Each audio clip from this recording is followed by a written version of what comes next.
And we're live. Hey guys, welcome to Crypto Talk now live with a bunch of people. This is a CTN Crypto Roundtable, or AKA Five Guys and Dog. There's a little bit of an echo going on. I'm not sure where it's coming from. Do you guys hear the echo? Yeah. It's whoever I has can hear it. speakers on their computer. Let me see if I can fix that. Well, welcome to everybody. Hope the echo goes away. I'm still hearing the echo. I don't know if it's on my end. Let me try. Oh, hold on one second. Maybe I can Patch's still- mic is on.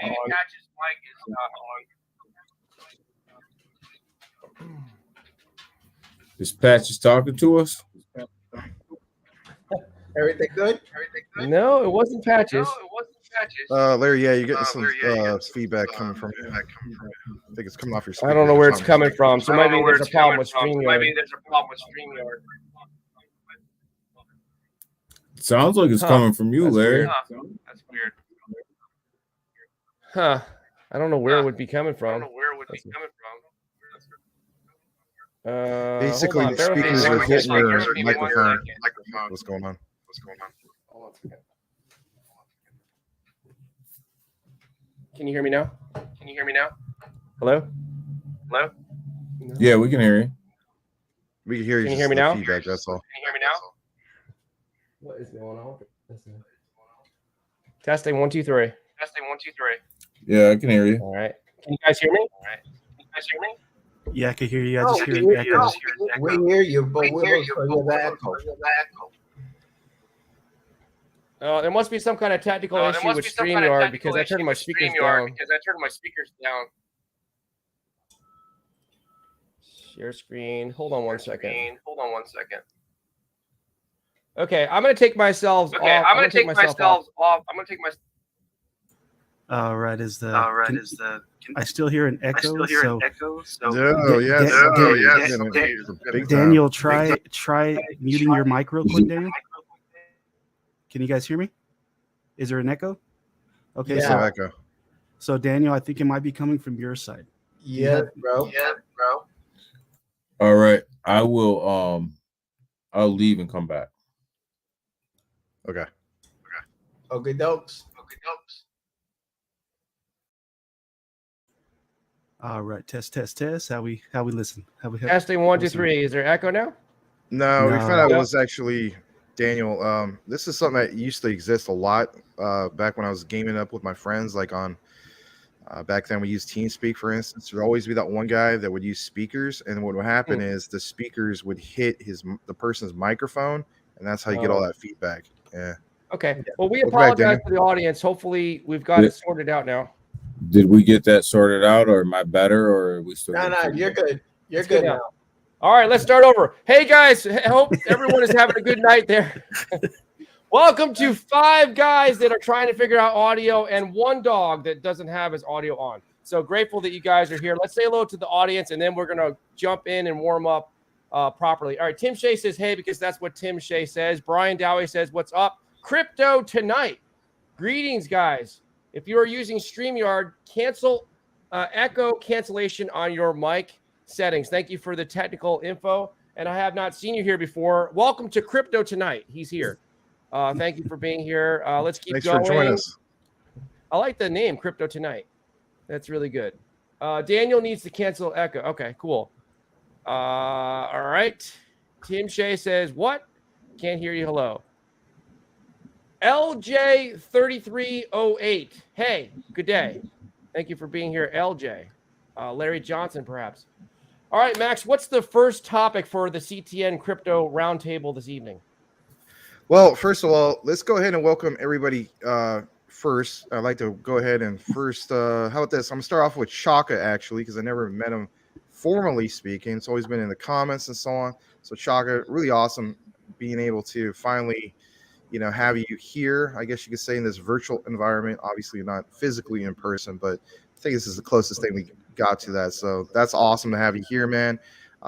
Joining us with this, roundtable discussion. Hopefully you enjoyed the the thumbnail, and of course, I want to go ahead and welcome you other guys. Right? Yeah, you like that? You're in chainmail. Yeah. The thumbnail was awesome. As soon as I saw that, I went and showed my wife. I was like, "Look, I'm a knight." There you go. Yeah, I just was like, I don't know if because sometimes doing the whole suit thing, man. I mean, it takes a little bit longer, I guess you could say. I mean, I want to make it really detailed, but then I was like, I gotta smash everybody in there, and I was like, you know what, you guys, technically, it should be the highlights anyway. So, good to see you, Wadi. Good to see you, Daniel, and obviously Chaka. Really glad to have you guys here. Thanks, man. Appreciate it. Nice. Thanks for the invite. Yeah, you're welcome. Welcome to everyone. Yes. And I have it up on the screen here, Max. If you guys haven't subscribed to Chaka Crypto, here he is, Chaka Crypto right here. Talks about MetaMonkey AI, Volt Inu, and a bunch of other stuff. He talked about Veracity recently. Zilliqa, I think he wanted to ask Max some questions about Zilliqa. So good stuff. Let's run through real fast, and we'll also show you Wadi is here. Wadi, the crypto hunter, talks about a bunch of stuff. Mentioned recently about FTX. And then, of course, Daniel Gayton is here. Talked a little bit about where Shiba Inu is, Alliance Block, FTX, the ISOs, a bunch of stuff. Volt Inu, of course, MetaMonkey, and some good stuff. So we have everybody here. I'll throw it back to you, Max.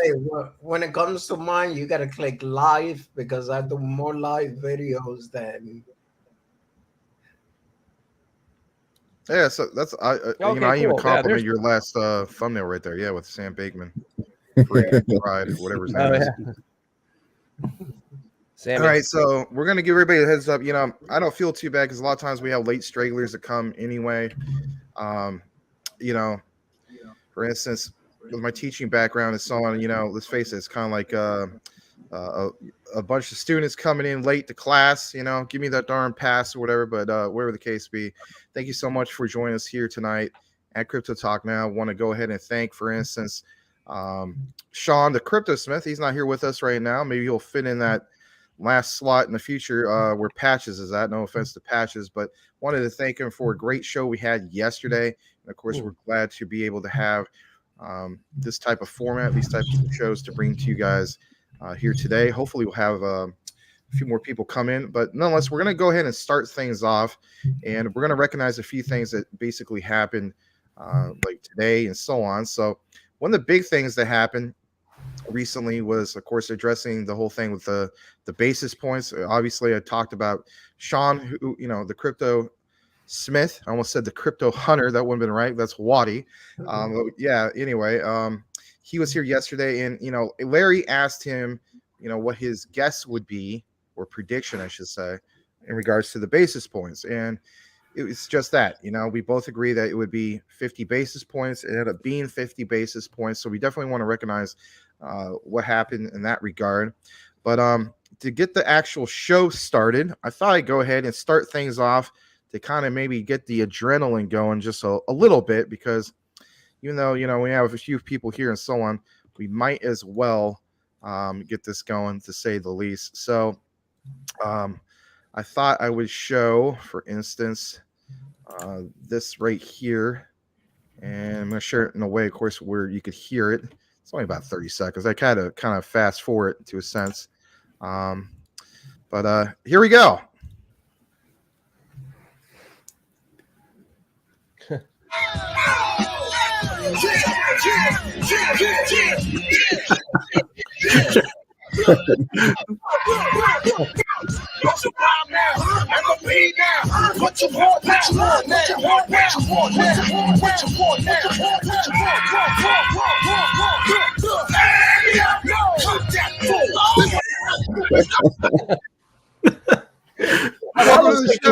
Yeah, that's about right, man. I got whiplash from this market, man. Oh man, I need that video. I need that video. Huh? That's gonna be on my morning show. Yeah, that's gonna be on my morning show tomorrow. No doubt. No doubt. No doubt. Yeah, I thought it would be a nice way to get the juices flowing, to say the least. But I just want to go ahead and recognize another person I just saw basically came in the chat. I want to give a holla to Mr. XXI Gaming, who says Queen's Flip is hella funny. Thank you for joining us here at this crypto roundtable. We actually have a super chat just recently came in, and it is from Crypto Tonight. He states, "Is it true the reason why mortgage brokers are called brokers is because they make people broke?" That's a good one. I like that. And thank you so much for the $5 super chat. Before we get more into the show, how about this? Let's recognize a brother who's obviously part of this whole crypto thing, as far as being a content creator and so on. I'm gonna see if I can pull that up, or maybe Larry can pull that up on his particular channel, and who knows, maybe someday in the future you could come on here as well. But I'm gonna see if I could actually pull up one as well, unless Larry's already got locked and loaded. But let's see what we got here. Crypto Tonight, is the feelings right? He's got about he's up in here. I'm gonna go ahead and start real quick. I see him. Yeah, I'll just pull it. Get almost 4,000 subscribers. Yeah, that's awesome. Okay. So Crypto. yeah, I'm gonna go ahead and show, or as Larry would say, put a plug for a fellow brother / content creator. Gonna go ahead and just show subscribe. his Yeah, it's funny that he said that about mortgage brokers, because I used to be a mortgage broker. Yeah, me too. That's Yeah, funny. 2 years. So Yeah, Crypto tonight. You're gonna be getting a sub from me, brother. So I'm gonna go ahead and hit subscribe right there, right now. Boom. Yeah. Chaka. There you go. Gotcha. And send that link on the private chat, and I'll click on it and I'll sub. or you just type in just Crypto Tonight and it comes right up as well. But yeah, it looks like he covers Huobi. That was about 3 weeks ago. As far as maybe he does more on the live. Let me see. 12 hours ago. Yep, he had one about Dipius's ecosystem and today's rebrand, and a special guest on there. Didn't see, a little smaller on the picture to see who it was, but it covers various other projects and so on. And if anything, it looks like you really like to cover Huobi. So, yeah, check him out. And thank you so much for actually just being here and mentioning some of them. Yeah, right on, man. Thank you. I think you just got a couple subs, brother. Yeah. You got 5 subs. Yep. She has an about page. Let's see. How about this? We'll mention this real quick before we kick it back into the show. On his particular page, it says, "Crypto Tonight is your infotainment. I like that. Channel for updates and other crypto-related news with a touch of randomness." Just kind of like we just brought this to you guys randomly too, right? So we can relate. You can help support this channel by joining as a Crypto Tonight member, giving you, of course, perks, so on, like loyalty badges and so on. Crypto Tonight does not give financial advice, just like us. We don't do that either. But nonetheless, glad to be able to share a person who's also doing this as well. And man, you're almost right there at the 4K subscribers, man. So that's really, really cool. And I will state this. I have I an forgot idea, Max. Go ahead. Yeah. No, I was gonna say, let's stay on tonight until he gets 4,000 subscribers. We'll just keep this stream going all night until we get. I think he only needs to tick up like 20 or whatever it's rounded off to. All right, well, maybe he'll get it. And it looks like he comes from Australia, unless you're on a proxy or something. You never know. But yeah, that was really cool to see that. And I'm gonna go ahead and basically kick it back into the show. Thank you again, Crypto Tonight, for that super chat. All right. Cool. Now, let's see here. I will read this real quick, and that is, he states, yes, he is a Huobi global ambassador. Thanks, guys. Right on. I like seeing, for instance, various different crypto projects that fly, for instance, under the radar or whatever the case be. Huobi might not necessarily fly on the radar, but it's what you're passionate about, right? And if anything, you're creating that awareness and whatnot. And that's what it should be about. Shouldn't it just be, for instance, to shill, right? So that's awesome. And I wanted to go ahead and recognize you, to say the least, in regards to that. We're going to actually kick things into the actual show. And if anything, I wanted to have a little bit of time, of course, with the guys to mention some of this. So I will state this. This format that you basically see right now is kind of like this. If you're just joining us. So the guy you see in the top middle of your screen, which is the one, the only former Playboy of crypto, Larry Crypto Talk Now that you see on the screen. Basically speaking, he's going to be like a moderator, and that's kind of like his role. And I thought he did a pretty good job, especially last night. But as far as the guys who are here, we're going to be addressing, of course, a few things that's happened recently in regards to the market. Of course, the whole thing that happened with the Fed, and then also, for instance, if you guys, I'm sure you've seen it today in the news. When it comes to Congress addressing the whole thing with, let's face it, crypto regulation. You saw, for instance, Kevin O'Leary, who was being addressed, and that was televised, if you will, nationally speaking. He put a lot of blame, I guess you could say, to the likes of CZ and Binance. I mean, he was pretty blunt about it. And my key takeaway was some of his particular statements where he was trying to, say that CZ, I guess you could say, is a bad person and just as worse as Sam Bankman-Fried. He was trying to change that shift.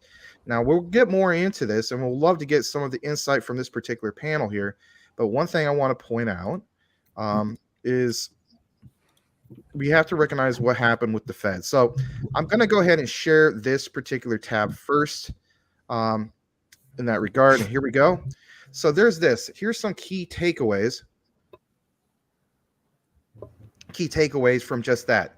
What happened earlier in regards to the whole thing with the Fed. So, it mentions key takeaways from Fed Jerome Powell's news conference that basically happened today, December 14th, 2022. And one thing I did forget to mention earlier or on yesterday's show, I try to toot my own horn or anything like that, but I don't even know why I didn't tweet or whatnot. I joined up here at Crypto Talk Now with Larry roughly April 18th of this year. But as far as being a YouTube / crypto content creator, obviously not a YouTube content creator because I have my gaming channel. But anyway, 1 year anniversary was yesterday of doing this whole thing of being a content creator for crypto. So, just want to throw that out there and so on. I'm really glad. Congratulations. Thanks. I really appreciate it. It's been a great journey to be able to. Congrats. Thank you so much. I love sharing news. I love talking about various different projects. I love obviously covering the ISOs. So I just wanted to point that out and so on. I forgot to mention on the show with Sean and also Larry, but nonetheless, we're going to jump into this. And of course, here's some of the main key things I wanted to point out, because who wants to read like endless blocks or pages of text? So it says, for instance, Fed repeats ongoing rate increases are likely appropriate. Fed raises benchmark rate, of course, like we mentioned, to 50 basis points to 4.25% to exactly 4.5%, which was the target range. And then the next key takeaway was the median forecast shows rates at 5.1% in 2023, 4.1% in 2024. I'm not going to read everything from here, but like maybe about 4 extra things I want to point out was the U.S. Federal Open Market Committee on December 14th attached strike-through comparison of Federal Open Market Committee text. And it shows, for instance, there was a downshift to half-point hikes, sees 5.1% rate basically next year. And then in regards to the FOMC, sees longer run median Fed runs rate at 2.5%. We'll just talk briefly on this subject because we don't want to put a lot of focus on it. Because if anything, I mean, sometimes it gets boring. But I was going to state this. Did anybody here from this particular panel, did you guys see this, for instance, any higher than 50 basis points? Did you have any, did you think it was going to be 75? Just share briefly with that. We'll go ahead and start with, for instance, who we have here on our particular panel, and that is, we'll start off with Wadi first, and then we'll work our way, I guess you say our way around clockwise, go to Chaka and then Daniel. Well, I honestly thought it was going to be 75, due to everything that has been going on in the market. But 50 was a pretty good guess either way. That's all I got. All right. All right, yeah, it's just there you go. How about you, Chaka?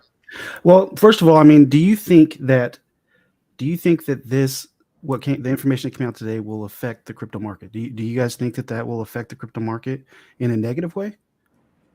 Well, it kind of did right away, because didn't you notice the minute the news came out, the market started dropping. When I went to pick up my daughter, it was around 18,300. I came back is at 17,700. So yeah. No. And honestly, I have I had no guess, no opinion on that, because I really didn't keep up with that, so I couldn't give an educated guess at all. Yeah. And that's one thing we love about you, Chaka. You're real. You know what I mean? And that's another thing. It's like, I remember one time Larry was here. I think it was by himself, and some random person from the audience came in and basically was just kind of just like, hey, I got my pitchfork ready, as Larry would say. And shame on you for not knowing about 22,000 crypto projects, all of them, and you're not invested into every single one of them. How dare you be Crypto Talk now? You know what I mean? It's just like, come on, really? So yeah, I mean, you're either into it or you're not. So we do appreciate that, Chaka. How about you, Daniel? I expected 50 the day before, when the consumer price index came out, and it actually went down and beat a little bit what it came out a little bit better than what it should have. 50 basis points was pretty much baked in at that point. But people got to understand the reason that the crypto market dipped. Bitcoin was getting ready to touch 18.5 when all morning long when this thing came, and I actually swing traded today Bitcoin and Ethereum. I'll tell you guys the truth. Last night I had a feeling that something was going to happen, so I bought some Bitcoin and I bought some Ethereum. And Bitcoin was running up. It almost touched 18.5 at one point. And Ethereum was up to like 1340 something. And right around 2 o'clock, and I said this on my morning show, I said, don't worry about the rate increase at 2 o'clock. Doesn't mean anything. It means absolutely nothing. You're going to get 50 basis points. Where the market's going to be dictated is at 2:30 at the press conference. That'll dictate what the market does, both stocks and crypto. And it happened. And when Powell came out and started saying that they were going to be a little bit more aggressive, and they actually raised the skips my mind what they call it, but they raised it from like 4.9 to 5 point something. That basically set the tone for the next Fed meeting to do another probably 50 basis point increase. You got to read between the lines of what's going on. And right now, Powell's putting more stake into the unemployment claims than he is into the actual, CPI data. So unfortunately, and I've said this a number of times on a morning show, unfortunately, until the unemployment rises, in other words, people lose their job, the rate increases will continue, because it gives him more runway to land the plane. So as long as the economy is strong, the rate increases will continue to go up, because it's really not affecting the market. So, and he just gave himself a little bit longer runway today. But, these are things that I watch on a daily basis. Like I look at these things daily. So, it didn't surprise me. I knew 2:30 it was going to happen. Something negative was going to come out. He wasn't going to just back off and make a pivot. It's too early to make a pivot. But I think what he did was pivot this market, the recovery, from second quarter 2023 to probably fourth quarter 2023. Well, fair enough. And how about this? Larry, it's up to you, but a lot of times you talk about, as you would say, the old man coming out of the cave. It's Groundhog Day, so on. You're more than welcome to chime in on this if you want. And I realize that, for the most part, you're the main or the moderator. So again, if you want to take it, you can. If you don't, that's, fair as well. Well, I don't think he saw a shadow this time, but he did raise interest rates, and he needs to get in line with my narrative. So my narrative is that the bull run comes out and starts February 14, 2023 at 5 p.m. Got it. So I need him to come out the first quarter and to start to slow down the rate increase. So I think that I'm going to kind of go against the grain. I'm going to say that the Fed is going to come out the first quarter in their first meeting next year. They're going to say, you know what? We've got this inflation thing we're starting to get under control. So I think that they're going to surprise everybody. I'm probably the only one's going to say this. I think they're going to surprise everybody first quarter, and they are not going to raise interest rates. And then it has to work out that way for the bull run to happen, because a big part of my 6 or 7 catalysts for the bull run, which I need to make a video of that, has to do with the Fed not raising interest rates the first quarter. So it's not looking too good for my prediction right now, but maybe he was saying something the opposite of what's really going to happen. So maybe it was opposite day. That's So all I Larry, wanted to add to that, yeah. so Larry, can we come out here in February? Because I'll give you my prediction of what's going to happen in February. Okay. We're going to be in a All right. we're going to be in a recession, and we're going to still be in a recession in February 2023. That's what everyone's saying. Yep. I think my prediction about the bull run starting in February might be a little bit off. Maybe it's off by 1 year. Maybe it should be February 2024. Do I get one of them NFTs if I win? If you make the prediction, Yeah, you'll have to get your patches NFT. I get a patches So maybe what we need to do is maybe I meant to say 2024. So I have to live and die with my prediction. So I did say it was going to happen February 2023. So But yeah, so is everyone now saying everyone is in agreement now that probably the bull run won't start until 2024? Or is I'm anyone not still in that thinking it'll agreement. happen? What's that? I am not in that agreement at all, Okay. and I'm still sticking to my guns, which will bring us to our next opening segment, or as Larry would say, the plug, if you will, for just that. So if you're tuning in just now, thank you for joining us. Before we get into the lead up, if you will, to why I do not believe that is the case in regards to having this delayed till 2024 and so on. As far as the start of the bull run, let's go ahead and recognize a few people, of course, in the comments and whatnot, like Larry is doing right now. We'll basically read this particular one. Go back to Crypto Tonight, if you don't mind. And he states, we usually see 6 months of hype in the lead up to each Bitcoin halving. When the halving happens, we hear crickets. Roughly 150 days after that, the bull run starts. And so with that said, I am going to leave it right there. If anything, maybe we'll pin that. And we're going to go ahead and open it up right with this that I'm going to go ahead and share with you guys right now. And that is this right here. And for instance, I'm not going to read all this, but this was posted basically on the 10th, which is only about roughly a few days ago. So, we have had an outline here for quite a while in regards to all this. We even did a recorded video about it and so on. So it says evidence continues to mount in favor of the 2023 boom cycle. Now, some people might say, Max is just, you guys' particular theory or whatever, but there's enough data to show that this is not just being speculative at this point.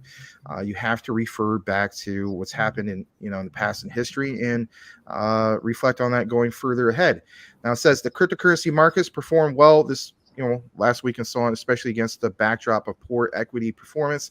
We've seen what's happened basically with Bitcoin, Ethereum, and so on. You saw what Daniel basically mentioned and so on. He even at one point recognized that it went up, for instance, I think you said into the 18s, and then from there you shorted because you saw what was basically going to happen with the Fed announcements and so on.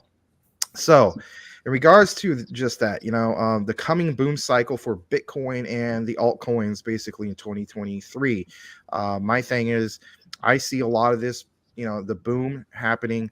I'm not necessarily going to state it's Valentine's Day and so on, but I have stated that I feel as though I mean, Larry could be right. Don't get me wrong, but I feel as though the main start of getting all this going is when the utility-driven coins / tokens, if you will, get that momentum. What am I referring to? Referring basically to the whole mandate of ISO 222. To me, that simply makes sense. You're gonna have a big utility run, and then the rest of the market's going to follow. So what am I basically talking about? Well, it's kind of like this. So it mentions specifically here that if you read recently, stocks had a bad start to December. The S&P 500 dropped through the first 5 trading days of the month, marking its worst start basically since December 2011. On top of that, against the risk of backdrop, you may expect cryptos to perform poorly, but they have not. Cryptos have actually rallied in December and have meaningfully outperformed equities. You heard various other content creators even state, basically speaking, that they feel as though, is this a relief rally, or is this basically the end of crypto winter? Not that I follow him daily and so on, but I realize a lot of people do follow this particular person. Your Pop was bold enough to mention, especially on his particular channel, he covers Shiba Inu specifically.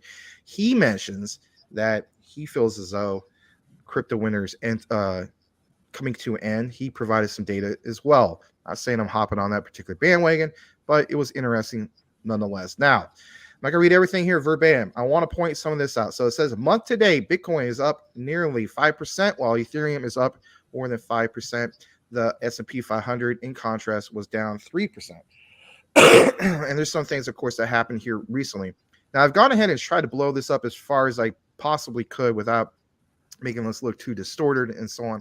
But basically, it's like this. It says cryptos outperforming significantly in December. You do see in purple Bitcoin's price, right? Yellow, you see, for instance, S&P 500. And then, of course, you see Ethereum's price. Now, for the purposes of this particular, I don't know, it's not exactly a presentation. It's more like looking at some of the data and so on. I want to get to some of the main gist of it. And that is this. That's significant outperformance, like what you see right here. All right. And, what's driving it? Well, like it says, our old friend, the 10-year treasury yield. Something that doesn't get brought up quite a bit. Now, with that said, we're not just going to read everything here. I'm going to go kind of in and out.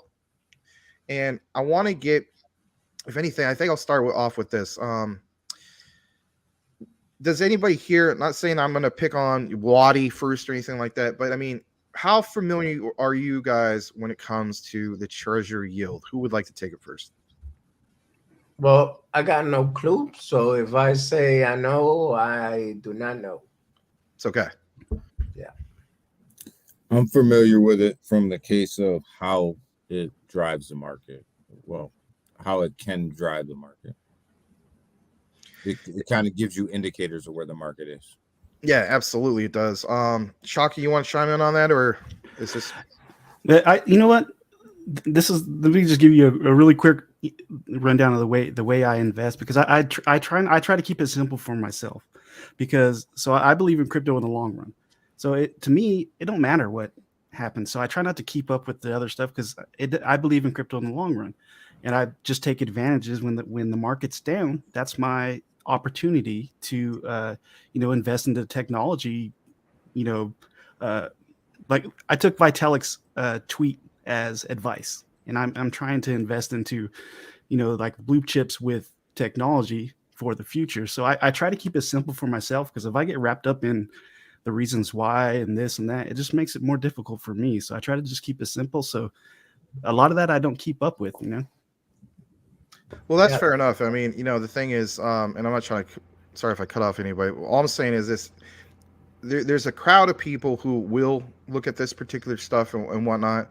And if anything, there's a big debate on, of course, when the actual bull market is going to happen. Now, I don't want to bore people with all this and so on, but I will state this, and this is one of the key areas here.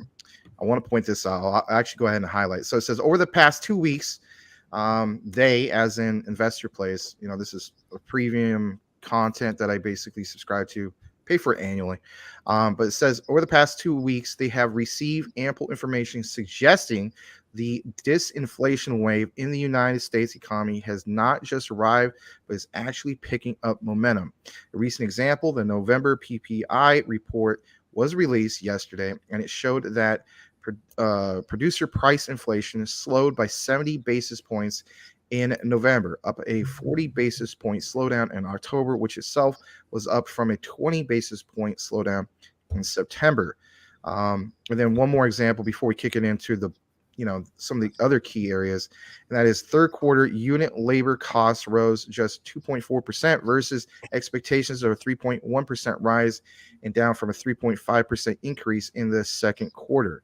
I won't get into some of these other examples, but something that needs to be mentioned, for instance, is disinflation has arrived and it's already accelerating.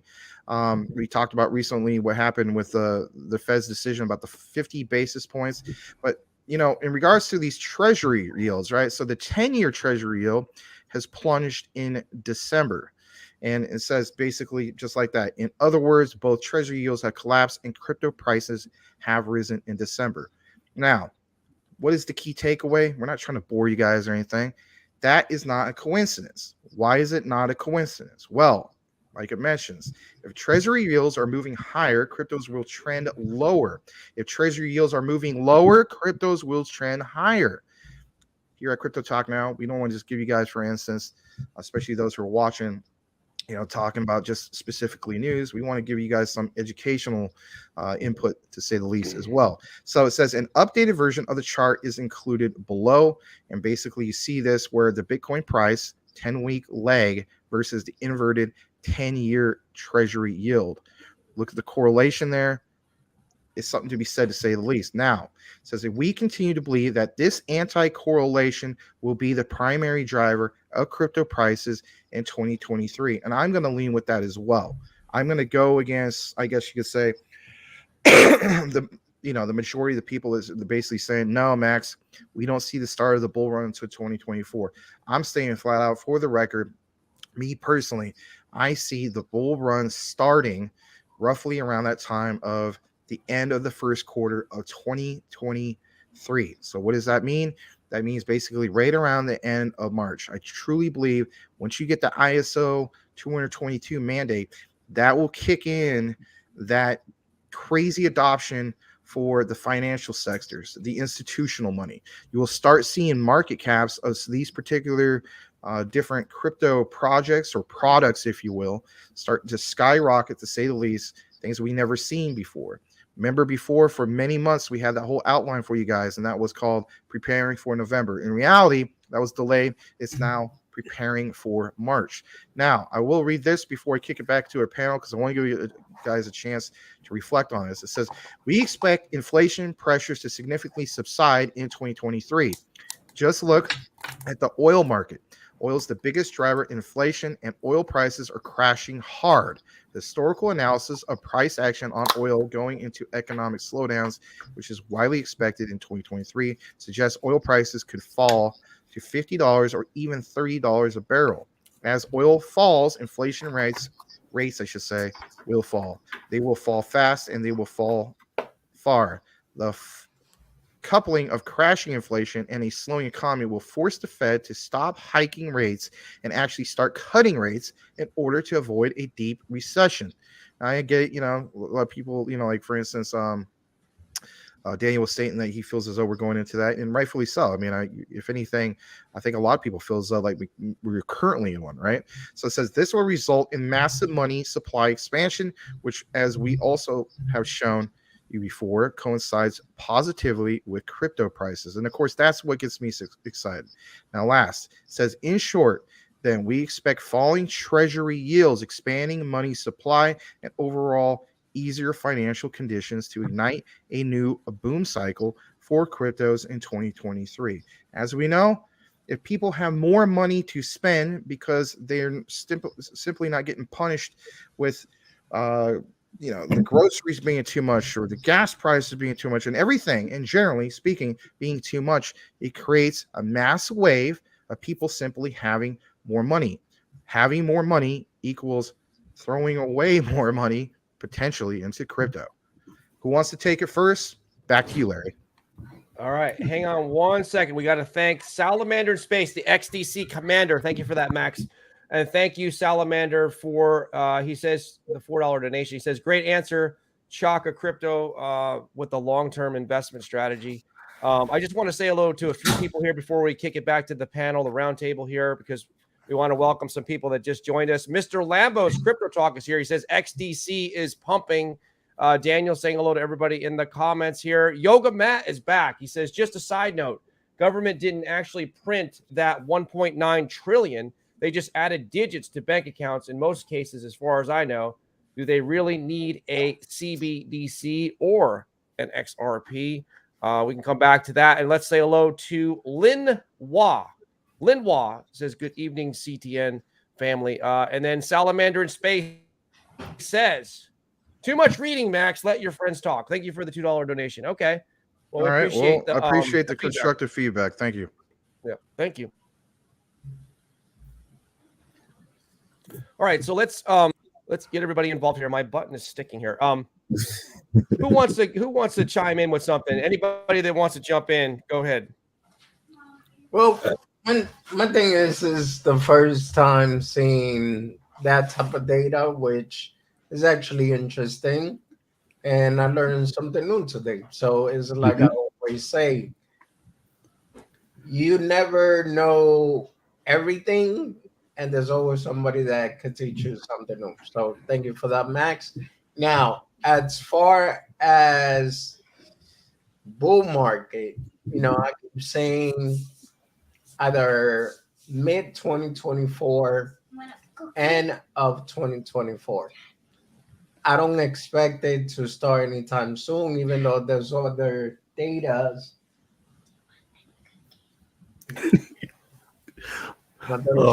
Me to get her some cookies. No, it's okay. It's called real life happens. You know what I mean? That was cute, man. No. She asked me about one, and then she sneaked one with her. So, I want some cookies now too. Darn it. I got like 2 bags of Oreo, the golden and the original. So, Yeah. Long story short, there is data out there, which Crypto Realist was showing on his channel a week or so ago, where this guy is saying specifically with detail why he thinks the bull run will happen around 2026. So, from my understanding, the market moves on fundamentals. Now, this is where everybody might agree or disagree with me, but considering the fact that people are trying to fight Binance, and if there is anything either insignificantly true to what the allegations is, and Binance gets in trouble, then we're gonna see an extended bear market.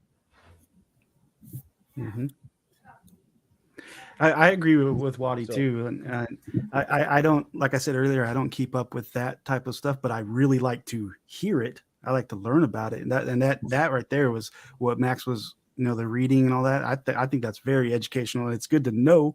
Me myself, I don't know it, so I that's why I look to other people to get that information. Hey man, it could have been worse. I mean, can you imagine if Crypto Talk now was literally, like Ben Stein's Money, Yeah.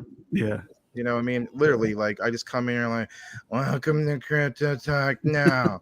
75 basis points is where we're going to have, not 50. Let's look at a graph. I mean, come on.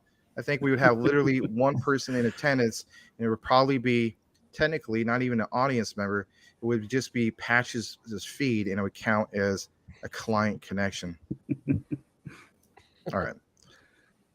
So this is kind of like what I was saying earlier. Mr. Lambo's Crypto Talk says bull market really begins when the interest rates begin to go down. So that's why I was saying the old man needs to comply with my prediction and needs to needs to not raise interest rates anymore. But does anybody else agree with that? Is that like one of the big catalysts for the bull run? Is the Federal Reserve really suppressing the crypto market right now, or is it just a bunch of other macro things? What anybody want to chime in on that? Maybe Daniel. And that's what I was gonna say. Like I understand. Like first of all, I think we have to put these things in buckets. Like I don't know. I'm kind of like you, Max. I come from the stock market side of the world, so you have to know this stuff, right? When you're dealing with stuff over there, crypto is getting there, but it's not all the way there yet. But here's how I see this thing. Is we can look at all the data and try to make the best educated decisions that we possibly can for our trading. But there's a couple other things at play here. There's a lot of micro stuff going on around us. We have the war in Ukraine going on. We have inflation that's still at an all-time high around the world. And also you have a federal, and we're in a recession right now. You have a federal government induced recession, right? None of which the crypto market has ever been through. The crypto market has never been through this. It's never been through this type of recession. So how it's going to react to this type of recession, we know, but we don't know. And, the federal government has made it real clear that he's not going to pivot on the interest rates until the unemployment rates go up. The issue with that is the more people that are unemployed, the less money comes into the crypto market. That's the piece that people are forgetting. And you can't, this is just what I believe, right? This is what I believe. I don't believe that you can be in a recession and be in a bull run at the same time. The two don't collaborate. They don't go together, right? Right. So, and I don't think that the crypto market can be in a bull run when the stock market is bleeding red. They're too correlated together. People can say that they're not, but you can look at the NASDAQ and lay it over top of Bitcoin, and you are almost in a straight line. So you can't. These things can't happen. Logically, they can't happen. So I think that's where a lot of people fall off, is they think that the crypto has been where we're going, and crypto has never been where we're going. You just haven't. The stock market has been through recession. The stock market has been through depression. The stock market has been through all this. The crypto market hasn't. And that's where I think we have to rely a little bit back on common sense, where Chaka may come from. You can't be in a bull run with an $8 billion market cap. You can't get to a bull run until we shouldn't even utter the words bull run until you get to $1.5 trillion. Because we ended the last bull run at what, 3 point something trillion? That's a good point. Yeah. So till you get to half of that, you shouldn't even utter the words bull run. There's not enough money in the market for a bull run. So these are the things that I look at when I look at these things, and everything that happens right now to me is just a pump. You've seen it today, almost to 18.5 and a drop. You're going to see that all the way through. That's not a bull run. It's just a pump. We're going to go through a lot of pumps, but we're not going to hit a run until a lot of these other things start to turn around. Most importantly, until you get to $1.5 trillion in the market. You can't even start to even think about a bull run until you get to $1.5 trillion. So basically, let me say to yeah. Oh, go ahead. Go ahead, Larry. No, I'm sorry. Well, let me just quickly say hello to 3 people here that joined us. Big Watch Dude is in the house. Jeremy, the crypto realist, is here. He says, "What's up, fellas?" And Michael, Crypto Lounge, is here. I'll read this comment. I think we will see a multi-year bear market, guys. Those fourth quarter reports are going to be nasty, and that will affect the money flowing into the crypto market and stock market. Daniel brings up the point that I always, try to mention, is that, people sometimes think we're in a bubble, the crypto market, and everything is, tied together. The stock market, like you're saying, just put the chart over the crypto market, look at the NASDAQ. And unfortunately, they say like Bitcoin's a hedge against inflation. We all kind of like want the crypto market to kind of detach from the rest of the macro economy, but it just doesn't do it. So yeah, I'm sorry, Wadi, go ahead. So I just wanted to say hello to the audience, but go ahead and mention what you were saying. Yeah, no, what I was gonna say, the little pumps, like Daniel called it, they also call it little relief rallies, which is gonna happen in a bear market. So, so there's the whole buy the dip situation. When you buy the dip and you see a little pump, the minute you make your money, get out because it will continue dropping. So I was explaining that to somebody earlier that people feel like, my honest opinion, we're gonna see BTC at 12 or 10,300. What might happen from there, we're just gonna have to wait and see. But in the meantime, it's gonna go down and then it's gonna go up again. Let's say, for example, this time we went to 18,500. There's a possibility we could have went to 20, right? But if it doesn't, then we're gonna see it go probably to 14, and then in the next run, it might go up back to like 17,800. And yes, Tim, like you said, non-financial advice. Yeah, that's why I started out saying this is my opinion. and Daniel, my way of thinking too is exactly that our whole total market cap on crypto, we can't think of a bull run until it gets to those trillions. And for me, I think it's just all an educated guess, really, on everything else, the facts and everything. I kind of try to look at the numbers, and once it starts getting to the trillions, then I'll think, bull run could be coming. Yeah, and I look at that every day. And every day, the first thing I say is, okay, we started the day at, let's say, 864 trillion. Yesterday, we might have started, the day before, we might have started at 840 trillion. So I always start the day by saying 20 trillion came out of the market today. 20 trillion, right? So you can't expect a big pump increase with 20 billion less in the market than was there yesterday, right? Like, that's just like, I don't know, I call that my Caroline math, right?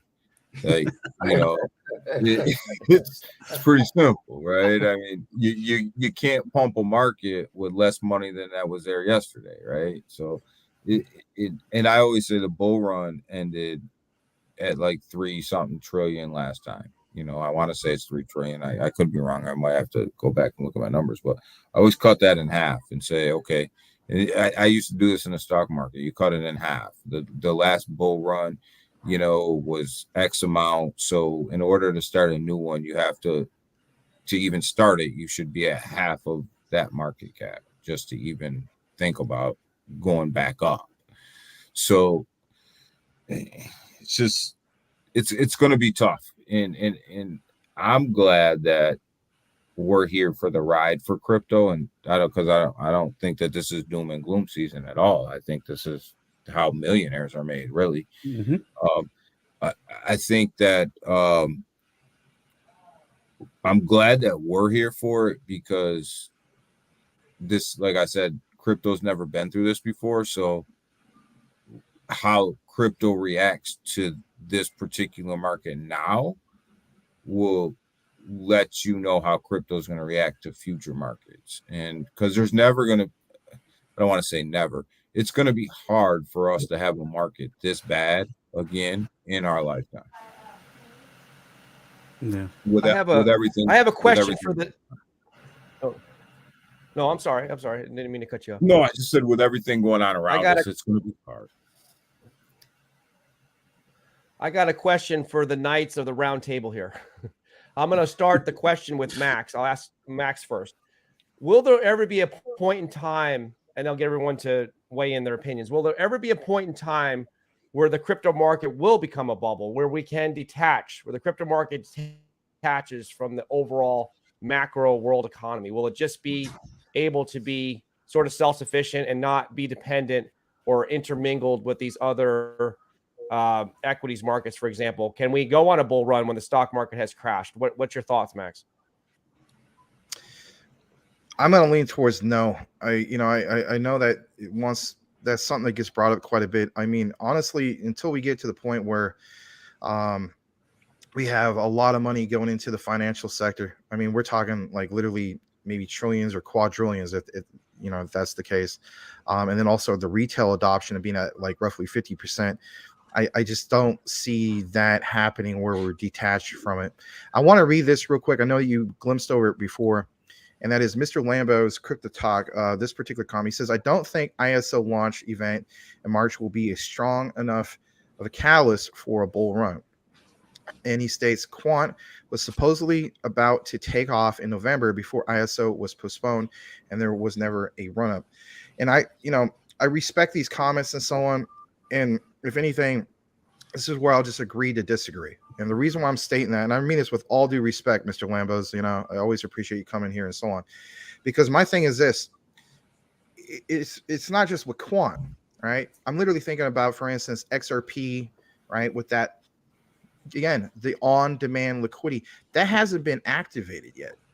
And that's the key thing. I think a lot of people, when they follow these ISOs, that they don't realize is just that, for instance, that in itself, that's why, for instance, XRP and XLM, they stand out above like the head of the pack, if you will, especially when it comes to the ISOs, where, you have not just the cross-border payments. I mean, that sounds great and so on, but think about how much of that money is flowing through, if you will. It's tapping, like just literally think about this, like, you turn on the tap of water flowing or a soda fountain and so on. You're literally unleashing, literally that liquidity. So that on-demand liquidity, all these particular banks and so on. I mean, we're talking like literally hundreds of banks. And so when that gets activated, we never seen that before, and when it's activated, then that is going to create a crazy amount of market cap that we never seen before. It's not just, oh, hey, we were talking about the ISOs and, for instance, Quant, what they bring to the table and so on. And don't get me wrong, we talk about Quant quite a bit. They do bring a lot to the table. But the point is, we have not, again, seen the full potential, or the start, I should say, of that particular potential. And that's, again, why I'm going to reiterate the whole thing of why I feel as though it's going to start with the utility coin/tokens first, and that will trigger, in my humble opinion, again, like Daniel was mentioning, just my opinion, where everything will start going from there. And that's what gets me excited. That's what drives me to want to report on these various ones and so on. But I'm not going to elaborate too much on this. I do want to give a chance for everybody else and so on to chime in that regard. Yeah, to answer, in my opinion, to answer Larry's question, is I think it is possible for the crypto market to detach itself. Not anytime soon, of course, nowhere near right now, but I think it is possible in the future to have a bull run during the stock market not being up, because but crypto has to grow, and we need crypto adoption, because I think the same way that altcoins follow Big Daddy Bitcoin is the same way the crypto market is going to follow Big Daddy stock market. But we need to grow more for us to detach and do our own thing, I think. Yeah, and as far as me, so I think it's going to be hard for it to actually happen, just for the simple fact that, don't forget, the stock market is regulated. So if they really start bringing regulation into crypto, I think that's just going to make it more attached than detachable. Yep. And I'm going to look at it from a worldwide view, and I'm going to say, I don't think so. And the reason that I don't think so is not because it can't, because I think it can. I don't think that the governments are going to let it. And this is why you're starting to see your CBDCs come out. This is why you're starting to see governments start to dip their toe in blockchain and really try to understand it from a variety of different countries. is because they want it attached to their market. And the more that they can inject into blockchain, the closer they can tie it into their market. And I think that's why it will be attached to whatever market, whatever country you're in, the market that you're in for a long time, because I think governments are starting to tie themselves in a blockchain, which ultimately will tie blockchain in the government. And Max, the ISOs, I think, are going to bring a tremendous amount of market cap to crypto and a tremendous run for the ISOs.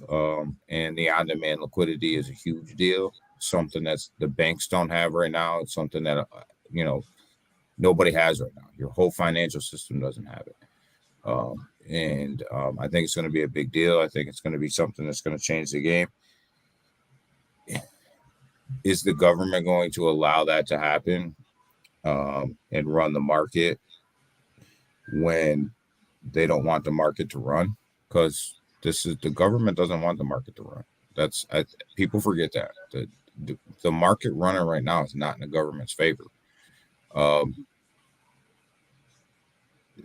don't think so. But I think that the ISOs will take off when this market turns around. Your ISOs are your best place. That's where you're going to make most of your money, just in my opinion. Just in my opinion.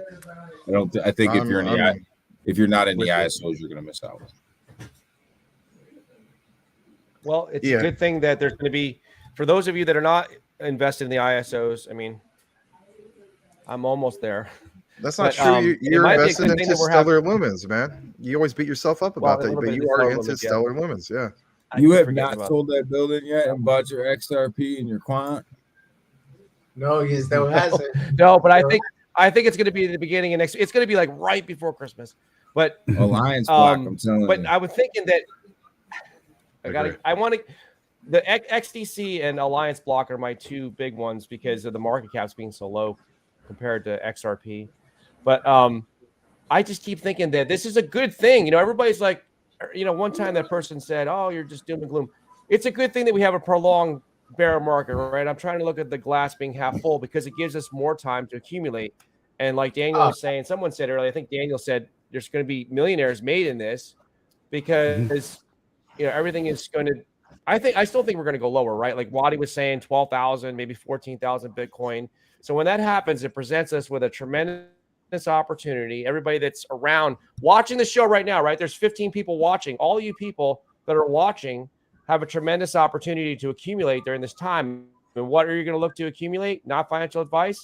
Are you going to look to accumulate, something that doesn't do anything or something that has tremendous utility? And that's the ISOs, right? I mean, what else has a lot of utility? So you got metaverse things.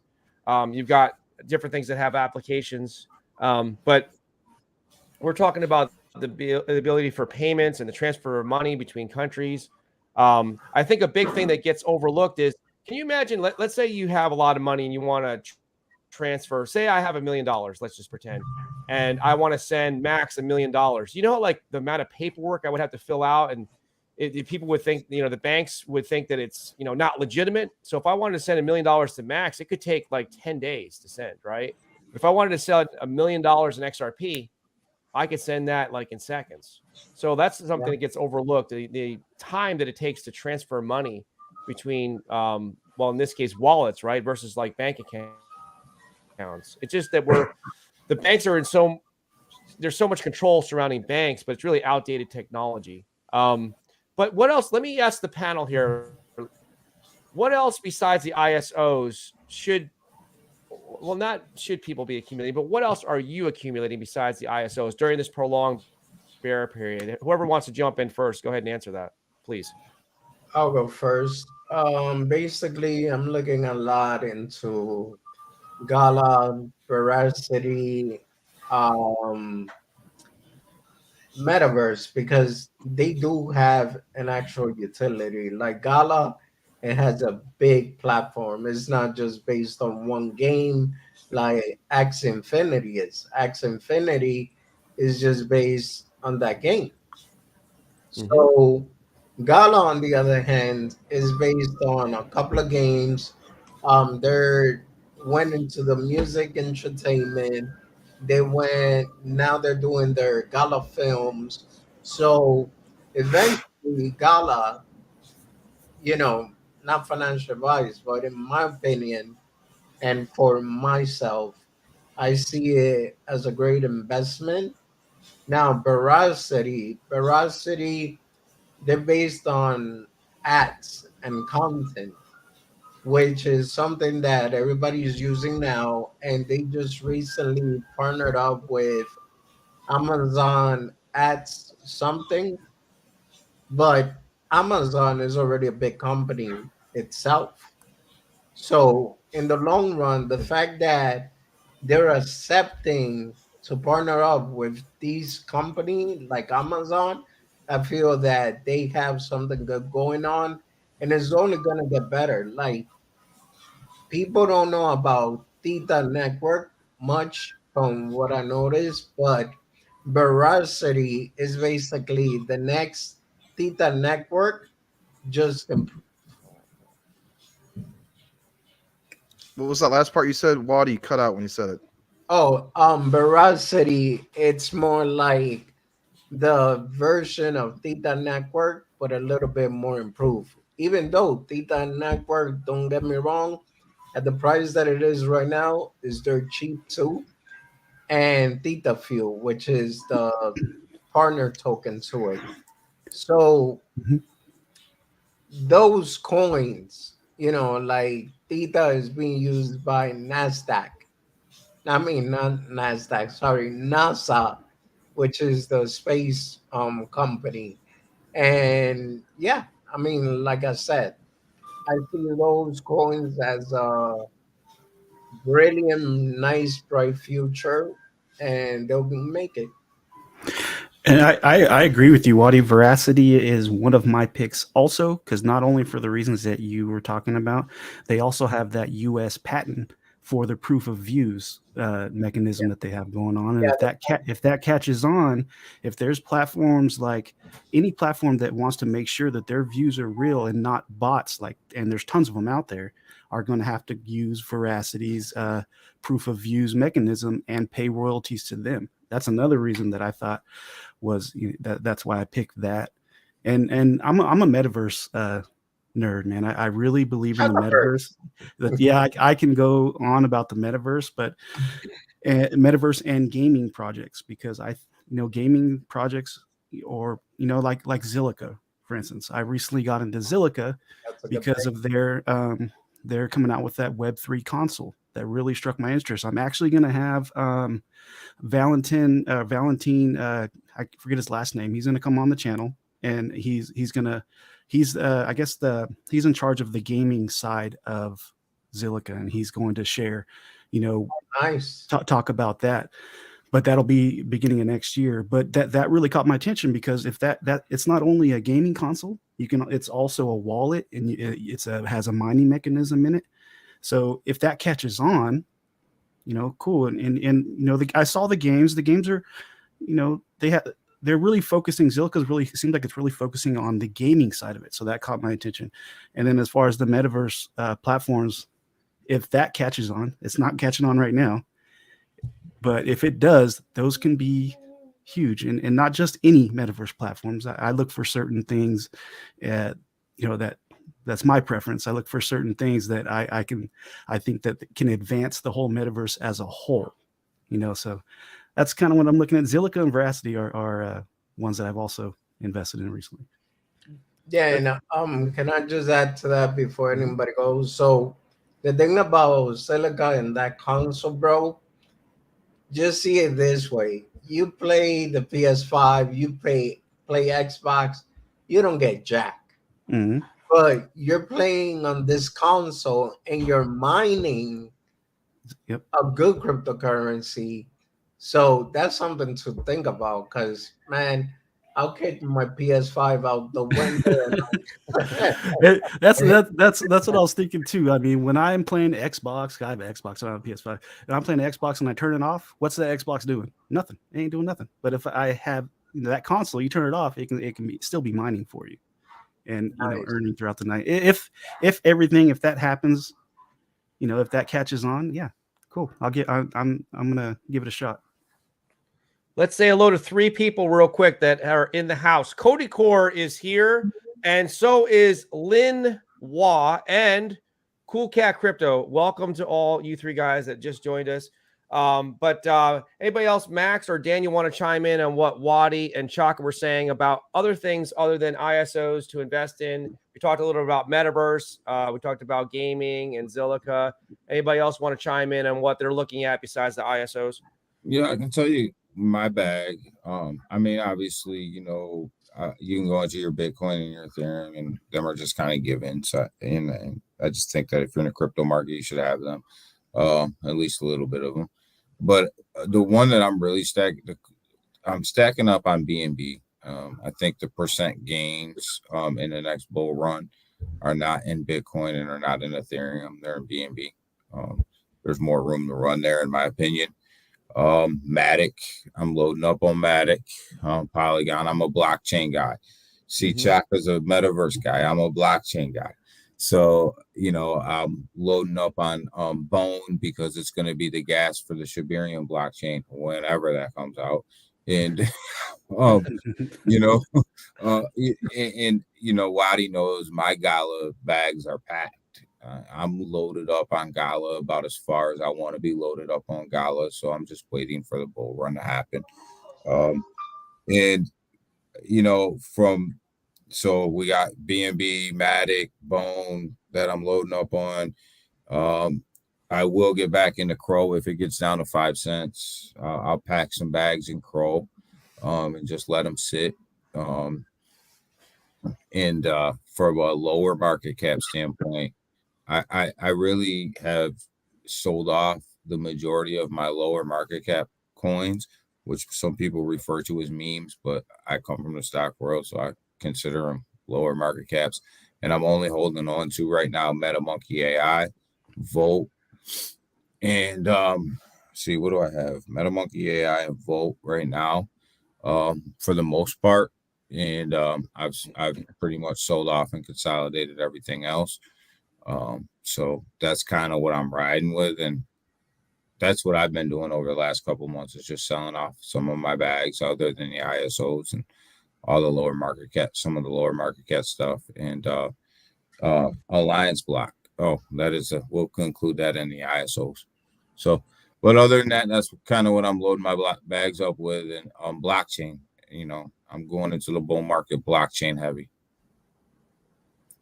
Nice. I'm just gonna throw one out there because I agree with a lot of what you guys said. Gala, Polygon, those 2 I really like. I'm gonna throw one out there that maybe you guys are forgetting, or maybe you're not as bullish on it. But I'm thinking, how about Dogecoin? How about Dogecoin because of the Twitter involvement with Elon Musk? I mean, I did well with it last year, and I'm thinking, if it gets down to 5 cents. I think I'm a buyer again. If it gets down to 5 cents, I'm a buyer. And the one thing that I'm really holding off on at the price that it is right now is we need to see what Elon's going to do with the Twitter coin, right? That's going to play a big role on how far Doge can go. If he doesn't come out with the Twitter coin, you can buy Doge now and it'll pump like hell in the bull market. But 5 cents is a great entry point, 5 or 6 cents. If it gets down to 5 or 6 cents, I'm going back in. Yeah, see, this. How about you, Max? What? Oh, go ahead.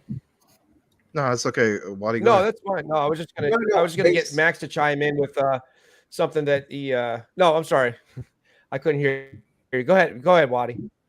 No, just that I think that if Ellen decides to come out with a Twitter coin, which is a lot of rumors based on that. I mean, unless, because see, these are 2 things that were mentioned in the article. One is the Twitter coin. The next one was the Pi network. I don't know if you guys ever heard of it, but I've been using the Pi network, which it's free to mine. If you guys never heard of it, I'll send you the link. And all you got to do is get KYC and verify. So I've been doing that for about a year and some change. And between Twitter, Coin, if they get on under the Pi network or they get to work with Pi network, then my biggest question is where does that lead Dogecoin? I would like to see Doge and Shiba Inu do good again because they're kind of like feel good stories. Like if those two are doing well, then we're probably in a bull run. So they're kind of like entry points for some people in crypto. You just think about all the people that came into crypto buying like Doge or buying like Shiba Inu. So I think it's kind of like XRP winning the case against the SEC. It's like we need Doge and we need Shiba to do good again because they're kind of like feel good stories for crypto. That's just my opinion on it. But Max, what are we forgetting? What else are we investing in besides what we already mentioned? Or is there something that you really like that was already mentioned besides the ISOs? Well, I think for the most part, I mean, our audience already knows what I'm invested in. I have close to, roughly 50 different, ones, not just, different products, let's face it. They're in my portfolio. I want to get back to, for instance, what Chaka was saying. I'm not going to elaborate too long because I want to respect everybody that's here and so on. But, Chaka, you were talking earlier about Zilliqa and so on. Before I joined up with Larry, here at Crypto Talk Now, I literally built up a channel at the time, which was starting to really take off because it covered Zilliqa's Metopolis quite a bit. It was, even to this day, it's probably my highest producing amount of views and subs ever. Well, not subs, but definitely on the views. But nonetheless, it did catch my attention because I wasn't aware about the whole console aspect of it, what you were mentioning.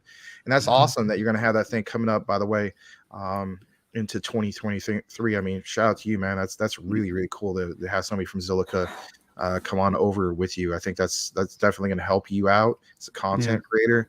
And he reached out to me after I did a video on it. He hit me up on Twitter. That's awesome. I will state this. So my thing is this: I like the concept. Yeah, it is great.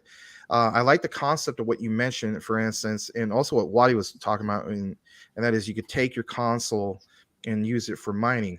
My main thing is this. Okay, that sounds great on paper. All right, don't get me wrong, but I'm thinking from the perspective of, man, that is a real big stress test. That's stressing out your graphics process or whatever the case be, unless they have it set up basically like this, right? If they have it set up in which it's not going to stress it out to the point, like, for instance, we cover helium here on our channel every now and then. And I'm looking at from the perspective of, with helium, you have to have one of these like hotspot devices, if you will, and it technically mines helium.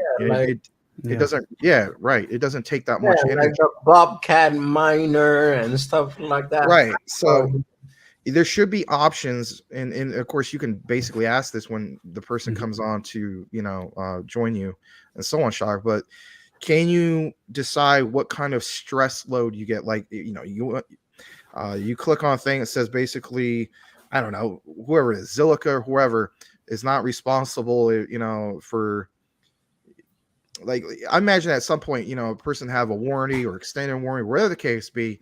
You click that little disclaimer checkbox and it says, by doing the 100% load, this is going to obviously, stress it out and so on. I mean, there's all these different scenarios, but yes, the concept of being able to mine with your console is cool. Now, here's another key thing I want to mention as well, because you guys know I'm a gamer. So I'm looking at it from the perspective of this. Back in the 90s, especially, right? So you had Super Nintendo, Sega Genesis. No, I'm not going to say when I was dead broke, man. I could picture this. I'm not biggie. But my point is, all right, I had to. When you say Super Nintendo, Sega Genesis, you got to throw that in there. Anyway, but nonetheless, come on, there's so many crazy consoles back then. And I remember I had only one friend, and I think maybe the same with you guys, Possibly, right? Everybody has Super Nintendo. Everybody had either that or Sega Genesis during the 90s, right? So why? Because of cost. And another thing, because the adoption, all the popular games are on it. Is it going to be, and I'll kick it back over to you, Chaka, because I don't want to take the whole time of talking.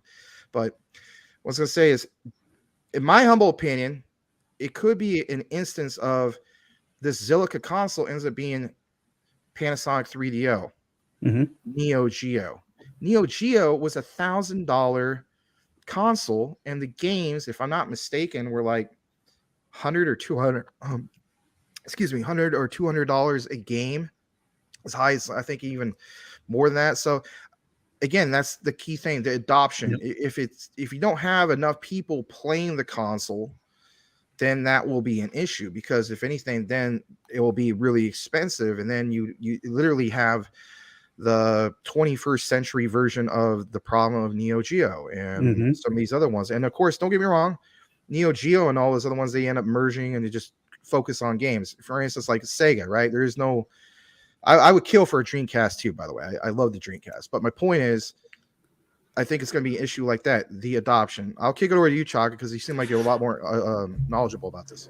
Yeah, well, you said you'd kill for a Dreamcast. I used to have the Sega system. That was awesome. But anyways, my first when I first saw the announcement, or when I first read about on that console, those were the first questions that popped in my head. I was like, okay, are we going to see in the future those things just bursting into flames, and what's going to happen? Because that is a huge load.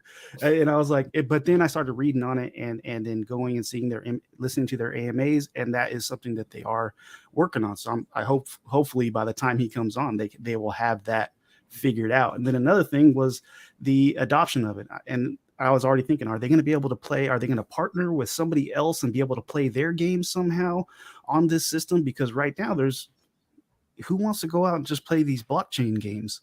Is it really appealing? Like, is my son hasn't found a game where he's like, I got to play that game. And, those are all things I am going to ask, because I'm curious, man, how are they going to get this to catch on? And I'm with you. The idea of it is great. I want to see how this is going to happen. And that's my thing, right? So, for instance, we always talk about interoperability, especially when it comes to quant. If I am a guy, this person that you're going to be interviewing, or whoever, right? One of these big wigs, if you will, somebody, a power player that can bring the conversations to the table, saying, look, we don't want a situation of, you got to reflect on the past to prepare for the present and the future. Don't want that Neo Geo scenario. You don't want that Panasonic 3DO scenario. How about this? All right. I remember going down to this place. I'm from Portland, Oregon originally, right? I was born and raised. Shout out to the Portland Trailblazers. But with that said, I went to this place. It was called Payless Drug Store. That was the name of the place. And it was in downtown Portland. And I was so excited to be able to, for the first time in my life, play an arcade game that I love, which was Street Fighter 1. I know, not 2, Street Fighter 1, and to be able to play on a console. Now, that was revolutionary at the time, right? You have Ryu, Ken, and so on, and I'm like, man, this is amazing. And I'm like, wow, 16-bit graphics. I mean, the leap from 8-bit to 16-bit, if you ever experienced it, like, people just don't understand, especially the kids nowadays. They're like, oh, that game's garbage, bro. The game sucks. Are you kidding me? This game is amazing compared to the crap I played back when I was a little kid, right? Anyway, so that leap from 8-bit to 16-bit, there was TurboGrafx 16. Now, again, I was blown away with Street Fighter 1, right? But guess what? Super Nintendo comes out, also 16-bit, more adoption, and then they have what? Street Fighter 2. Am I really going to buy TurboGrafx 16, which is more expensive, less games, just to get Street Fighter 1? No. I moved to Street Fighter 2. And these are the things I think, if anything, are going to be issues when it comes to any type of new, quote unquote, innovator that's going to bring a different element to the space of console games. You name it. I mean, come on. You're going to be able to mine on a console rig. That in itself is a giant leap forward. But do you want to be, I just don't want it to be a scenario in which Zilliqa ends up being the guinea pig, if you will. And then you have the second wave of industries that come in and not monopolize, but capitalize on just that. You know what I mean? Recognizing, you guys did all the heavy lifting of gone through all the product testing and so on. Now we're going to shift everything. Then you have this big wave coming through. I don't want that. I want them to solve it now. Now, will that be enough to boost up the, from an investor point of view, have Zilliqa's price go crazy? Yes, I do believe that could happen. And here's why, and I'll kick it into somebody else here in a moment. I know this for a fact because even though Zilliqa is its own blockchain, it's its own coin, right? You have a vast ecosystem. And there's a lot of projects on Zilliqa, don't get me wrong. But if it wasn't for Metopolis coming on board and creating that whole thing of what happened, I think it was last March, April, roughly, maybe it was early April, but the Miami event for the unveiling of Metopolis, that was the buy the rumor, sell the news. The price went from roughly 9-10 cents in that area only to like 22-23 cents. And it has never been as high since. So you have what you're mentioning, Chaka. That could be another big buy the rumor, sell the news event for new all-time highs for Zilliqa, because we know it's already happened in the past with Metopolis. So now on the downside of Zilliqa, because there is a downside to everything. There's two sides to everything. What I've seen on Zilliqa, I've went through and seen there is a lot of projects on Zilliqa. There's a lot of projects, but I went through and seen if they're really active. There's quite a few projects that didn't survive this bear market that are no longer, they're still listed. So that their website needs to be updated. That's one thing I did find, because some of those projects are gone now. They're still listed on there, but you go to try to find them and they're gone. But there is still a lot on there. Yeah, they have a vast ecosystem. It's just sorry, my camera's gone for a second. I'll fix that in a second. But, yeah, I was just gonna say, I have noticed that they have a vast ecosystem, but they do need to update that. I'll fix that in a bit. I'll kick it back to you, Larry, or whoever wants to take it. I mean, I get what you're saying. You're basically saying that if Zilliqa is kind of like first to the market with this concept with the console and everything, you think someone's going to come along later on and just do a better job, and Zilliqa will kind of be forgotten? Well, yeah, basically, most definitely. This is a copycat space, Yes, exactly. Yep. Their best bet would have kept that information tied to the chest until all the kinks were out and it's ready to go and it's mind blowing. Boom, release it. But you never know. In a whole, that's going to make blockchain gaming better either way. But because you got to start somewhere. I just want to say this real quick. Sorry, and that is, think of all the different products out there, right? Whether services, products, and so on. When they come out with the first wave, there's an issue, right? Perfect example, pets.com. During the early, the flip from 1999 to early 2000s with, the .com bubble and so on, pets.com didn't work, right? Again, first wave, first introduction. That didn't work then. What works now? Chewy.com, right? So my thing is this. Zilliqa, right? I don't want it to be a case of they're the first wave, because the first wave ones don't do too well. It's the second waves. Who will be the second waves? And if anything, can they recognize that they don't want it to be that type of scenario? Again, they have a lot to solve. We'll see what happens. I mean, I'm personally invested in Zilliqa, and at these price levels, I say this before. If it drops support below 2 cents, you lost your connection there, Max. I can still see you, Max. I can still hear you and see you. I can still hear you and see you. I hear him. Yeah, I was gonna say, if we lose support at 2 cents, if anything, I think the key takeaway would be that is an absolute bargain compared to where we went from 9.5 cents to that run up to 22-23 cents after Metopolis's unveiling. So I mean, there's so many different ones. I mean, Daniel pointed out earlier, he was talking about ALBT at these price levels. I think it's absolute still. I know we're talking more about the ISOs, XTC. There's so many of them. It's not even the ISOs. I mean, but if anything, my key takeaway is it's the ones with utility of some sort. Technically speaking, I think Daniel mentioned earlier, Polygon Mac, he mentioned he's loaded up on that as well. There's a lot of utility with that as well. It might not be an ISO, but still, that's like one of the best performing ones, if not maybe the best performing one in this crypto winter bear market that we've been in for this year. I mean, if you look at last June to present, I still think Polygon might hold that title. I know from the last major dip of the top 100, Quant went up 5.5 times, and that was more than any particular coin or token in the top 100 that deserves a mention as well. If you go back and look at Polygon Matic's performance every day, it outperforms the market, whether it's by 1% or 0.5% or whatever. Every day it outperforms the market.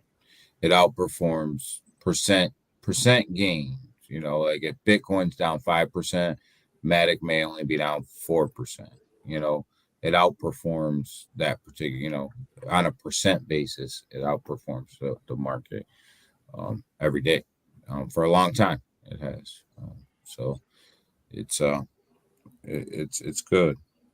I got a question for Cool Cat Crypto, because every time I see him in this chat or any other chat, the only coin he ever mentions is BSV. Yeah. I want to touch on that too, but go ahead, Daniel. Are you invested in anything else? Like, are you invested in anything else? Do you know of any other coins? I mean, are you like, is anything else? I know he likes Clayton. Oh, he likes Clayton. Yeah. But, I just want to ask, like, is there any other crypto that's in this space? He's big with the ISOs. Actually, he's always big with the triple X. Because the only thing I ever see him type out is BSV. So I'm wondering, like, do you like any? Is there anything else in the crypto space that's like worth your time, or is it just BSV? So here he goes.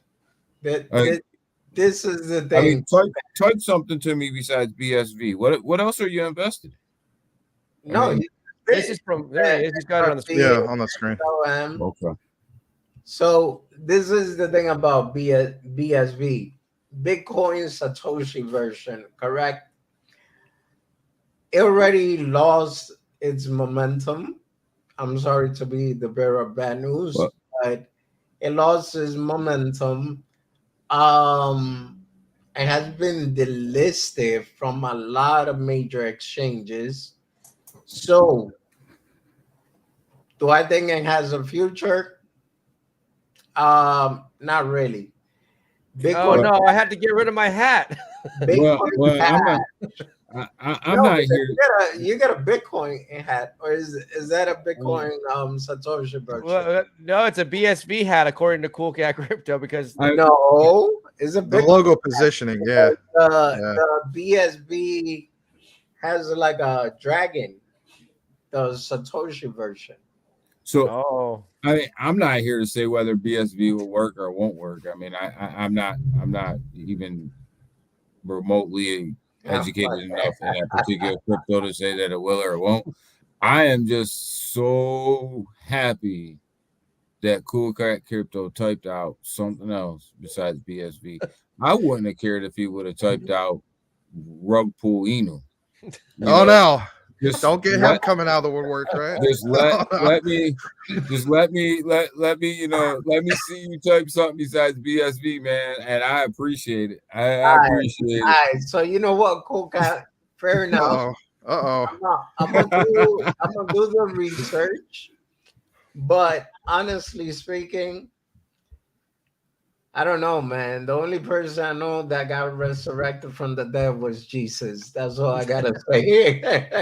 I was gonna say, Papa Doc, what you gonna do?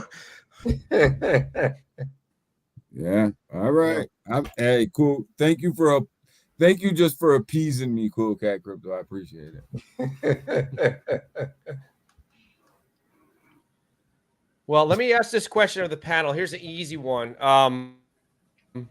Let's fast forward to January 2024. I'm going to start with Chaka. How many cryptos are going to be left? Oh, I'm in January. There's a lot of shit. And that's funny because I was just going through the Zilliqa blockchain, seeing some of their meme coins. Let me just read you these names. There's one. It's called Flat Token. flat FLAT. It stands for fat Performing lazy. flat? Oh, yeah, fat. fat lazy A token. Fat lazy ass token. Wow. I Wow. don't think that's going to be there. There's another one called Gary, that and it's Gary from SpongeBob. So there's going to be a lot of projects that don't make it. An exact number, I don't know, but there's going to be a lot. And if those projects turn out to be good, my bad. I just went off the name. I think we're really in trouble now because Caroline Ellison has joined us, and so she's watching the show to harass me, I guess. How are you? Nah, Caroline is here. Maybe there's is there a Caroline Ellison token? No, but Caroline Ellison's probably gonna have she's probably gonna have to go see somebody here in a little while. It's probably not gonna be good. Well, she's missing her SBF. Yeah, they're probably gonna go hang out for a little while. Conjugal visit. Oh. How about you, Wadi? How many cryptos are going to be left in January 2024? Well, if you're talking about micro caps or you're talking about crypto in general, just at crypto in general, there's like 22,000 now. How many are going to be left in January 2024? I don't think it's how many is going to be left. I think it's more about how many more will be created. Because honestly speaking, a lot of people is aiming towards a lot of crypto is going to disappear. And I agree. But don't forget, like Chaka said earlier, this is a copycat space. So whatever they create next, they want to create a better version. And then if they see that second version doesn't work, then somebody's going to come out with the third version that's supposed to outshine the first two previous one. So I believe we're going to have by 2024 at least 20. You said there's 22 now, right?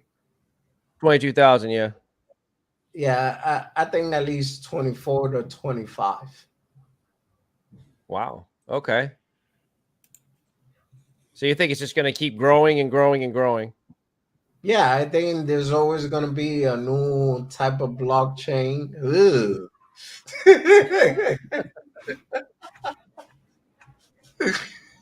Jeez. You know, I'm gonna say this. Right? Hear me like that. I want to say this real quick, and that is, at some point in the future, somebody's not a documentary, but somebody's gonna make a movie about this whole thing that happened with SBF and FTX and so on. And I literally see a moment where, and this would be great cinematography, if you will, right? So Sam Bankman-Fried, he's walking through, the cell block, if you will. This is his first time arriving, right? I'm just picturing the scene.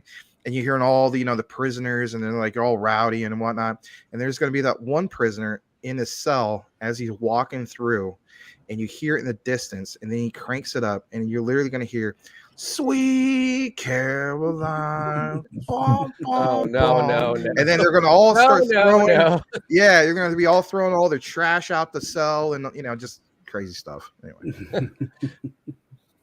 Oh boy. I think Sweet Caroline. I think the crypto market's going to grow too, just because somebody rug pulls, their tokens are still tradable, which still makes them live because they still have some sort of liquidity in there for a while. So I think it'll grow. I think the number will go up. How the better question is the top. I mean, I think if you look at the top, do you think the top 20 tokens will still be the top 20 tokens in 2024? A lot of those will shift. I would say that. Yeah. Keep in mind, I just seen today, SHIB dropped down to 16. SHIB's a buy right now, in my opinion. I mean, it's like it's getting hammered. 5 zeros, 8, 9, or something like that. I mean, SHIB dropped down to 16. And I'm a firm believer SHIB's not going to go up in market cap until the Shibarium's dropped. They But have when no Shibarium drops, it's gonna move big time. Yeah. But SHIB has zero use case right now. There's zero use case for SHIB. But when the heck is Shibarium going to drop? God dang. But, yes, that's what I'm saying, and that's what I was saying earlier in my videos. SHIB's a dead dog until Shibarium drops. It's going to continue to drop down the charts. Like if you look at everybody above it, they all have utility and use case. Even Doge, Elon's the utility, and but everybody above it has use case and utility. I mean, SHIB is getting their butt kicked right now in this market. They're getting hammered in this market. Yeah. And it's all about use case and utility. And right now they have none. And even when Shibarium drops, SHIB doesn't have a utility. SHIB's not the utility. Bone's the utility. So, like, eventually, like, the question that you have to ask yourself with SHIB is what is the value of owning SHIB? When Leash is going to run your metaverse, Bone's going to run your blockchain. The only thing the SHIBs is there for historical value, and they're going to burn it. That's it. What use case does it really have? They're building all around it. It doesn't really have a use case. I can't figure out Shiba Inu at all. I mean, they had so much momentum, and I know we're in a bear market, but could they at least issued another round of Shiboshis? Like, how hard would that be? They sold out in 34 minutes, right? Yeah. Larry, hold on. Let me break up the kids' fight real quick. Okay. Crypto Smith and Cool Cat Crypto. So, Crypto Smith, BSV is Bitcoin's Satoshi version, which used to be a form of Bitcoin Cash. Now, you probably know it by that name. So, with Cool Cat, he must be an ambassador in the company because I understand that it's very fast, but you also got to understand that that coin is a little outdated, which there are newer coins which is faster, and they're going to create even a better version than the one that's there. So, yeah, I'm sorry to burst your bubble, but I'll still stay away from it. And the fact that majority of the biggest exchange, including Binance and Coinbase, already delisted it, I don't think I want to touch that. Hey, he's going to turn back into Warcat Crypto. Hey fellas, real quick, my wonderful, beautiful wife spent a lot of time, made a really nice dinner for me, and I'm getting the look like you better get your ass in here and eat it. Yeah, it's been an hour. So I can't blame it. Yeah, I think I'm gonna have to jump off, but and thank you for having me on the show, man. I really appreciate it. Chaka, you waking up with me in the morning? Huh? You gonna wake up with me in the morning? Oh, always, man. I got to work tomorrow, so that's the first thing I'm gonna do is tune in tomorrow. We're up early, baby. Yeah, but I appreciate it, fellas. I really got to go. I'm sorry. Oh, no worries, man. We really appreciate having you, Chaka. Thank you, Chaka. We'll see you next time. You guys have a good one, bro. All right. I gotta say what's up to Crypto Lounge out there in the comments, and I really appreciate that, dude. Have you guys had him on yet? No, he's actually coming on Monday. Yeah, he was. He had a schedule conflict, but he's coming Monday. Yep. Man, you guys are gonna have an absolute blast. That is a good dude. That's gonna be my guest next Wednesday. Oh, cool. He don't know it yet, but I'm gonna invite him next Wednesday. He probably knows it now. That's gonna be my guest. But Crypto Lounge, that's a cool dude, man. You guys are gonna have a blast on Monday with him. Very, very knowledgeable guy. Very, very funny. Very knowledgeable. Michael, yeah, yep. He's a good guy. So I was gonna say, if anything, he is one of the person that I am thinking of inviting here. So next time, bring one. So Michael will be definitely one of them. The next one on Wednesday, yeah, that'd be good. Yeah. So we'll have a Monday and Wednesday. That'll be good. We'll have a double dose of Michael on the channel. Yep. That'll be good. All right. We need one more. So then we need one more person then. So we can invite Michael. We got to have the Crypto Smith. We got to have the Crypto. Oh, there we go. We Smith can have up in Sean here. come on. Yeah, well, Sean come on Wednesday. We can't have a show without with the Crypto Lounge and not the Crypto Smith. I mean, they're both our guys. There you go. So maybe one day, the three crypto launch, Crypto Smith, and Crypto Realist. Yeah, that's right. We could have Jeremy on too. Yeah. But yeah, definitely Crypto Lounge, Crypto Smith. I mean, I'm good dudes. I don't know what Jeremy's doing. I don't know what he's up to. We'll have to ask him. Well, let's do this. Let's wrap it up. Let's give everybody a chance to talk about their own channels, and we'll start with Wadi, and then we'll go with Daniel. Well, guys, my name is Wadi the Crypto Hunter. That goes my channel. I try to bring the possible best content out there, just like my colleagues over here, and also the realest information. I'm trying to show anything or talk about anything that's gonna get anybody wrecked. So if you please, if you haven't, go like and subscribe. We really appreciate it. Thank you. All right. Thank you, Wadi. And then we'll go with Daniel. I'm Daniel Gayton. My channel's name is Daniel Gayton. I talk a lot about a couple different cryptos, Shiba, starting to get into a lot of Alliance blocks, some Volt, and some MetaMonkey AI, a lot of FTX coverage. Do a live stream almost every morning around 7 a.m. Eastern Standard Time, pretty early for other people, but I'm up and at it early. Brand new to the YouTube thing, just kind of trying to build the channel out. So I'm a newer YouTuber, but I just try to give you guys what I go through every day and some of the thoughts that I have on particular tokens every day. Not always right, won't always be wrong, won't always be right, but just try to give you my point of view. All right. Thank you, Daniel and Wadi. And thank you guys again for coming. I was gonna say, if you We're don't gonna come back next. You guys, what's that?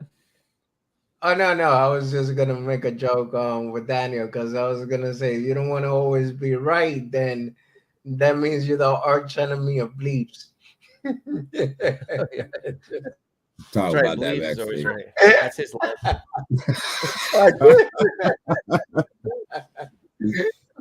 Talk about that. Talk about that later. All right. No,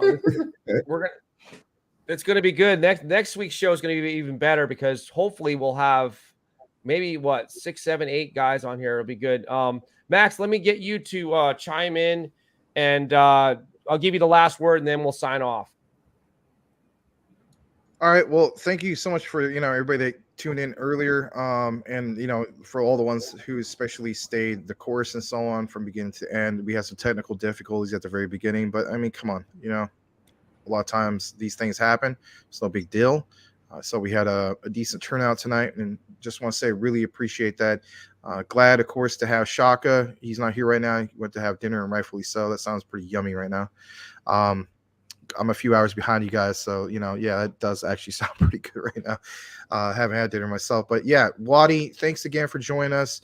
Daniel Gayton, thank you so much for joining us. And I think if anything, for the most part, people appreciate the mix-up of having these crypto roundtables. This is the second week in a row that we've at least had you guys, come back. We had the addition of Chaka. That was great. Looking forward to having more of this roundtable discussion in the future. I had a whole outline of things that we're going to talk about tonight and so on.